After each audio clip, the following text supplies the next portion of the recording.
আপনারা দেখতে পারতেছেন এই যে আমাদের নায়কের কি অবস্থা, একদম সিরিয়াস অবস্থা বাসের ভিতরে থাইকা। এই যে আমাদের আর একটা বিয়াদব, এই যে আমাদের ভাই আর একটা ফোন টিপতেছে, আর এটা হচ্ছে আমাদের নায়কের বিআই জাহাঙ্গীর সাহেব, ঠিক আছে। তো আমরা এখন যাইতেছি, মনে করেন ইটালি যাওয়ার উদ্দেশ্যে রওনা দিছি।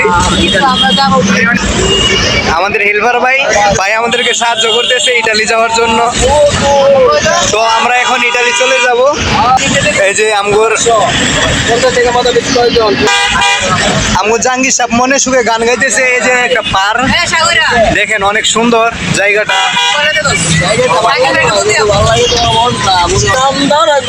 দেখেন কত সুন্দর জায়গাটা।